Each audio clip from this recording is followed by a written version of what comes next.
আজকের সেই ভিডিওটা নিয়ে এসেছি, যে ভিডিওটার প্রশ্নগুলো তোমাদেরকে ভীষণভাবে উপকৃত করবে। কেন বলো তো?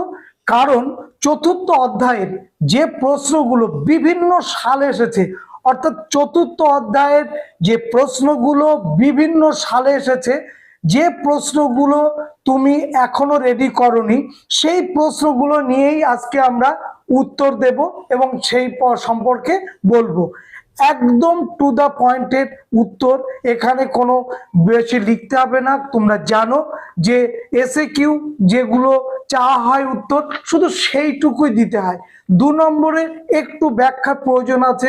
2 নম্বরের যদি উদাহরণ জায়গা দেওয়া থাকে, উদাহরণ দেওয়ার মতো কোনো প্রশ্ন থাকে, তার উত্তরের ক্ষেত্রে উদাহরণ দিতে হয়। তোমরা জানো আমি খেলাধুলার ইতিহাস লিখবো, খেলাধুলার ইতিহাসের আমি ওর সঙ্গে জড়িত কোনো ঐতিহাসিকের নাম অবশ্যই লিখে আসবো, এবং সেই সঙ্গে যদি কোনো বই লেখা থাকে 22 ইয়ার্স টু ফ্রিডম অবশ্যই লিখে আসবো। তেমনি পরিবেশ ইতিহাস চর্চা গুরুত্বপূর্ণ কেন, লেখার পরে আমরা দিয়ে আসবো যে পরিবেশ ইতিহাস চর্চা সম্পর্কিত লেখকের নাম এবং তার লেখা বইটার নাম। ঠিক এখানে কিন্তু গুরুত্বপূর্ণ যে বিষয়টা, যে এসএকিউ এর ক্ষেত্রে এতটা লেখার কোনো জায়গা নেই, কারণ এক লাইনেই আমাদের উত্তরটা দিতে হবে। তো চতুর্থ অধ্যায়ের এই রকম প্রশ্ন, যে প্রশ্নগুলো বিভিন্ন সালে এসেছে, সেই প্রশ্নগুলোই আমরা আজকে ধরে ধরে উত্তর জানার চেষ্টা করব। সবার আগে বলি যে এই চ্যানেলটায় তোমরা যদি নতুন হয়ে থাকো, অবশ্যই এই চ্যানেলটার যে ভিডিওগুলো আছে তোমরা দেখবে, এবং দেখার পর যে প্রশ্নগুলো তোমার সামনে উকি মারবে, যে প্রশ্নগুলো জানতে চাইছো, সেটা অবশ্যই কমেন্টস করে জানাবে। আমরা অবশ্যই চেষ্টা করব সেই উত্তরগুলো দেওয়ার। কেমন? তাহলে শুরু করছি চতুর্থ অধ্যায় থেকে কোন প্রশ্নগুলো বিভিন্ন সালে এসেছিল সেই প্রশ্নগুলো। প্রথম প্রশ্ন, 1857 খ্রিস্টাব্দে মহাবিদ্রোহের সময় ভারতের গভর্নর জেনারেল কে ছিলেন? উত্তর হচ্ছে লর্ড ক্যানিং। তারপরের প্রশ্ন, যে লর্ড ক্যানিং ভারতবর্ষের প্রথম কিন্তু ভাইসরয় হয়েছিলেন, এবং ভাইসরয় শব্দের অর্থ কিন্তু প্রতিনিধি বা রাজ প্রতিনিধি। এবং 1858 সালে যখন ভারতবর্ষের শাসনভার ইস্ট ইন্ডিয়া কোম্পানির হাত থেকে যখন মহারানী ভিক্টোরিয়ার হাতে চলে যায়, তখন যে পদের দ্বারা মহারানীর প্রতিনিধি হয়ে এই ভারতবর্ষটাকে যিনি শাসন করতেন, তাকে বলা হচ্ছে, আমরা কি বলছি, লর্ড উপাধি দেওয়া হয়েছিল, এবং পদটার নাম হচ্ছে ভাইসরয় পদ। এটা কিন্তু তোমাদের মনে রাখতে হবে, এবং এই প্রশ্নগুলো কিন্তু খুব গুরুত্বপূর্ণ, সেগুলো কিন্তু খেয়াল রাখতে হবে। কেমন? দ্বিতীয় প্রশ্ন, মহাবিদ্রোহকে ভারতের প্রথম স্বাধীনতা যুদ্ধ কে বলেছেন? অর্থাৎ মহাবিদ্রোহকে প্রথম স্বাধীনতা যুদ্ধ বলেছেন ডক্টর বিনায়ক দামোদর সাভারকার।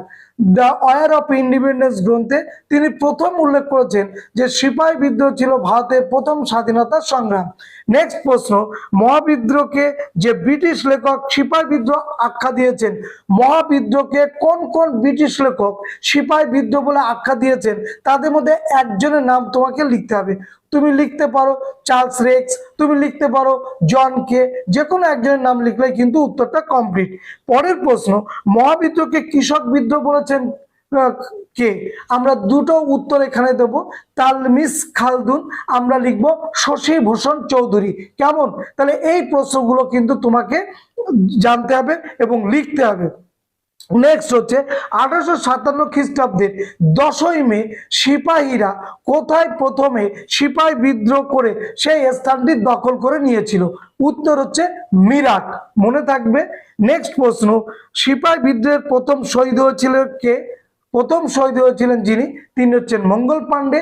মহারাষ্ট্রের চিত পাবন ব্রাহ্মণ পরিবারের সন্তান ছিলেন এই মঙ্গল পাণ্ডে, যিনি মেনে নেননি এনফিল্ড রাইফেলের টোটার আবরণ, যেটা দাঁত দিয়ে কেটে রাইফেলে ভরতে হতো, এবং সেই আবরণটি নাকি গুজব রটে গিয়েছিল যে গরু এবং শূকরের চর্বি মিশ্রিত।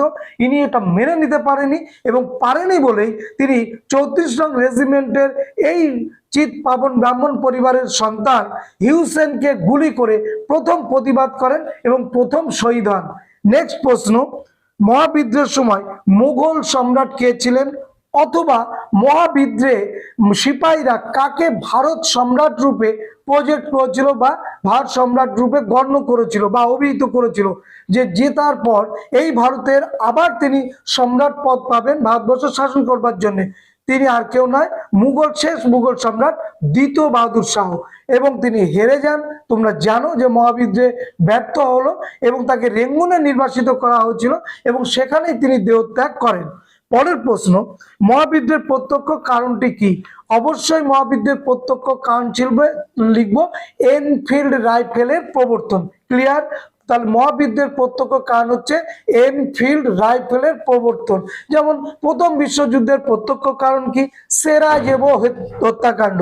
দ্বিতীয় বিশ্বযুদ্ধের প্রত্যক্ষ কারণ কি? হিটলারের পোল্যান্ড আক্রমণ। তাহলে এইরকম মহাবিদ্রের প্রত্যক্ষ কারণ কি ছিল? এনফিল্ড রাইফেলের প্রবর্তন। এবার এনফিল্ড রাইফেলের প্রবর্তনের সেই ঘটনাটা যদি 2 নম্বরে আসে তাহলে 2 নম্বর করে একটু ব্যাখ্যা করে লিখতে হবে। নেক্সট হচ্ছে, ভারতে ইস্ট ইন্ডিয়া কোম্পানির শাসনের অবসান ঘটে কবে? অর্থাৎ ভারতবর্ষে ইস্ট ইন্ডিয়া কোম্পানিকে, এই কোম্পানি নামটা আমরা কত সাল থেকে কত সাল পর্যন্ত ব্যবহার করব? 1757 পলাশির থেকে 1858 সাল পর্যন্ত ভারতবর্ষ শাসন করেছে ইস্ট ইন্ডিয়া কোম্পানি। তারপরে কোম্পানি শাসনের অবসান ঘটবে 1858-তে। নেক্সট হচ্ছে, মহারানী ঘোষণাপত্রের মূল উদ্দেশ্য কি ছিল? মহারানী তো ঘোষণাপত্র অনেক ভালো ভালো কথা বলেছিলেন। এবার থেকে সত্য বিলোপ নীতি আবার বন্ধ হয়ে যাবে, এবার থেকে দত্তক পুত্র নেওয়া যাবে, এবার থেকে ধর্মীয় যে যার মতো ধর্ম পালন করবে, ধর্মীয় ব্যাপারে ব্রিটিশ হস্তক্ষেপ করবে না, এবার থেকে ভারতবর্ষের যোগ্যতা অনুযায়ী ব্যক্তিকে উচ্চ রাজপদে নিয়োগ করা হবে, এবার থেকে ভারতবর্ষে ব্রিটিশ সাম্রাজ্য বিস্তার করবে না, এবার থেকে প্রাক ব্রিটিশ পর্বের আগে দেশ ও রাজাদের সঙ্গে যে সন্ধি বা চুক্তি ছিল সেইগুলো মান্যতা দেওয়া হবে, দেশ ও রাজাদের মর্যাদা দেওয়া হবে। অনেক ভালো ভালো কথা বলেছিলেন। উদ্দেশ্য কি ছিল? ভারতবর্ষের আনুগত্য লাভ করা, ভারতবাসীর আনুগত্য লাভ করা মূল উদ্দেশ্য। কিন্তু এটা ছিল একটা রাজনৈতিক ধাপ্পাবাজি। কে বলেছেন? ঐতিহাসিক বিপিন-চন্দ্র। তোমরা জানো যে ঐতিহাসিক বিপিন-চন্দ্র এটাকে রাজনৈতিক ধাপ্পা বলেছেন, কারণ হচ্ছে তিনি কোনো কিছুই মানেননি। মহারানী ঘোষণাপত্র রচনা করেছিলেন কে? মহারানীর ঘোষণাপত্রটি কে রচনা করেছিলেন? উত্তর হবে ডার্বি। ভারতের প্রথম ভাইসরয় কে ছিলেন? উত্তর হচ্ছে লর্ড ক্যানিং। ভাইসরয় শব্দের অর্থ রাজ প্রতিনিধি। মহারানী ভারত সম্রাজ্ঞী উপাধি পান কত সালে? 1 জানুয়ারি 1877। ঊনবিংশ শতককে কে সভা সমিতির যুগ বলেছেন? অনিল শীল। ডক্টর অনিল শীল তিনি কোন গোষ্ঠীর ঐতিহাসিক ছিলেন? উত্তর কেমব্রিজ। ভারতের প্রথম রাজনৈতিক প্রতিষ্ঠানটির নাম কি? বঙ্গভাষা প্রকাশিকা সভা, 1836। জমিদার সভার প্রথম সভাপতিকে? রাজা রাধাকান্ত দেব। জমিদার সভার প্রথম সম্পাদককে? প্রসন্ন কুমার ঠাকুর। এই প্রশ্নগুলো কিন্তু খুব গুরুত্বপূর্ণ। কার উদ্যোগে জমিদার সভা প্রতিষ্ঠিত হয়েছিল? দ্বারকানাথ ঠাকুরের উদ্যোগে এবং টাকির জমিদার কালীনাথ রায় চৌধুরীর উদ্যোগে। জমিদার সভা কেন গড়ে ওঠে? অবশ্যই জমিদারদের স্বার্থ রক্ষা করবার জন্য। ভারত সভা কোথায় গড়ে ওঠে? কলকাতার অ্যালবার্ট হলে। ব্রিটিশ ইন্ডিয়ান অ্যাসোসিয়েশন প্রতিষ্ঠায় কত সালে? 1851 সালে। কফি হাউসের পূর্ব নাম কি? অ্যালবার্ট হল। ভারত সভার প্রথম অধিবেশন কোথায় বসে? ওই অ্যালবার্ট হল বা কফি হাউসে, 1883 সালে। ডেকেছিলেন কে? সুরেন্দ্রনাথ বন্দ্যোপাধ্যায়। ভারত সভার প্রথম সভাপতি কে ছিল? রেভারেন্ড কৃষ্ণমোহন বন্দ্যোপাধ্যায়। ভারত সভার প্রথম সম্পাদক কে ছিলেন? আনন্দ মোহন বসু। রাষ্ট্রগুরু নামে কে পরিচিত? সুরেন্দ্রনাথ বন্দ্যোপাধ্যায়। ইলবার্ট বিলের বিরোধিতা করেনি কোন সংগঠন? ভারত সভা। ইলবার্ট বিলের পক্ষে কোন সংগঠন আন্দোলন গড়ে তোলে? ভারত সভা। বাংলার মুকুটহীন রাজা কাকে বলা হয়? রাষ্ট্রগুরু সুরেন্দ্রনাথ বন্দ্যোপাধ্যায়কে। এর নেশন ইন মেকিং গ্রন্থের লেখককে? সুরেন্দ্রনাথ বন্দ্যোপাধ্যায়। কে কবে হিন্দু মেলার প্রবর্তন করে? নবগোপাল মিত্র, 1867। হিন্দু মেলার প্রতিষ্ঠাতার সম্পাদক কে ছিলেন? গণেন্দ্রনাথ ঠাকুর। চৈত্র মেলা হিন্দু মেলা নামে পরিচিত হয় কত সালে? 1870 সালে। ন্যাশনাল মিত্র নামে কে পরিচিত? নবগোপাল মিত্র। কোন গ্রন্থে 76-এর মর্মস্পর্শী কাহিনী আমরা জানতে পারি? আনন্দমঠ উপন্যাসে। আনন্দমঠ উপন্যাসের পটভূমি কি ছিল? সন্ন্যাসী ফকির বিদ্রোহ ও 76-এর মন্বন্তর। বন্দে মাতরম সঙ্গীতটি কবে লেখা হয়েছিল? 1875 সালে। বন্দে মাতরম সঙ্গীতটি কে রচনা করেছে? বঙ্কিমচন্দ্র চট্টোপাধ্যায়। বন্দে মাতরম সঙ্গীতের সুরারোপ করেছিলেন কে? কে সুর দিয়েছিলেন? যদু ভট্ট। কত খ্রিস্টাব্দে কোন পত্রিকায় আনন্দমঠ উপন্যাসটি প্রকাশিত হয়? 1881 বঙ্গদর্শন পত্রিকায়। আনন্দমঠ উপন্যাসটি বই আকারে প্রকাশিত হয় কত সালে?